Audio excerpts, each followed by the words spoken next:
The Rolling Stones, Kings of Rock, an audio history. Written by Geoffrey Giuliano. Narrated by Geoffrey Giuliano.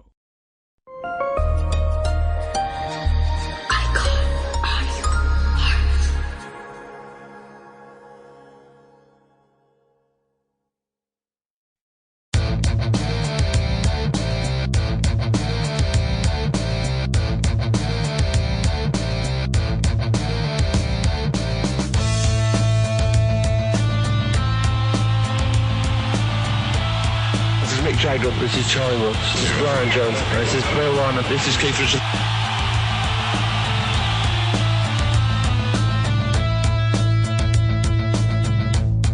Between hustling gigs for his brave new band, the Rolling Stones, guitarist Brian Jones relentlessly solicited investors and badgered club owners to give his boys a break. Jones fought continually to keep the fledgling band going over the brutally cold, snowbound winter of 1962-63, London's worst in over 100 years. Together, would-be accountant Mick Jagger, Jones, and Keith Richards moved into a two-room bedsit in Edith Grove, Chelsea, a rat-infested dump without working plumbing and only a few naked bulbs operated via a coin meter. They just about managed the rent via Jagger's £7-a-week London School of Economics grant and Jones' low-level job at Whitley's department store, fending off starvation by stealing into neighbors' flats and nicking empty bottles for the deposit. Their daily diet of pork pies, chips, and stale bread was supplemented by a rare treat of eggs and potatoes, pilfered from markets along nearby Fulham Road. "We were so good at it," boasted Brian, "they never once suspected us." Jones would regularly exploit nearly any means to accomplish his goals, including regular dips into the cash register at Whitley's. Legend has it he even poached Keith's last pound out of his pocket while he slept.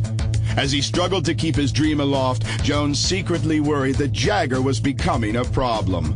Mick was wavering about staying with the band, leaning more towards the sure money of an accountant's career than the itinerant life of an aspiring muso. Jones feared if Jagger decided to quit, he'd take Richards with him, the one person he couldn't really afford to lose.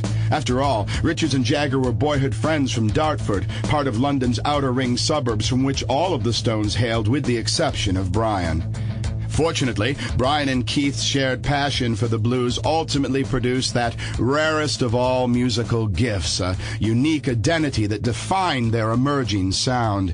"The entire secret behind the Stones," explained Richards, "is the way we work our guitars together. Brian and I worked intensely. It was the cheapest way to stay warm." By this time, the group added two new members, apprentice ad exec Charlie Watts on drums and ex-Army man Bill Perks, later known as Bill Wyman, on bass. Meanwhile, thanks to Jones' relentless promotional blitz and the boys' blossoming talent, by the spring of 1963, the Rolling Stones were suddenly the hottest thing in London. Giorgio Gamalski, owner of Richmond's famous Crawdaddy Club, stated, "There was no doubt that Brian was the leader and energy of the band. He reigned over every move. Jones was the one organizing it all." A crucial turning point in the group's fortunes, however, occurred on May 3, 1963, when the Stones signed on with the management team of Andrew Logue Oldham and established agent Eric Easton. Oldham, a former publicist for the Beatles, was a 19-year-old whiz kid determined to carry away a chunk of the big time for himself, whatever it took. Despite taking an immediate instinctive dislike to Oldham, Jones sensed the pair was going to take them places and promptly signed a management agreement on behalf of all the Stones, with a separate confidential deal for himself, whereby he snagged an extra £5 weekly, a move which would forever haunt both Brian and his staunchly unforgiving colleagues. Meanwhile, in the early months of 1965, Mick and Keith evolved into a songwriting powerhouse, rivaling even heroes Lennon and McCartney.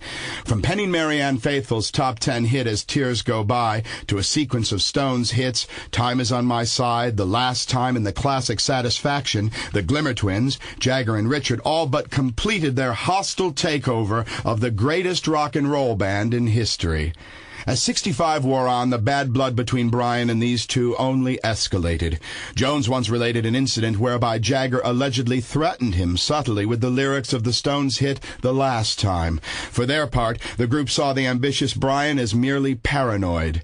Meanwhile, Oldham's increasing desire to squeeze out stodgy Sample complete. Ready to continue?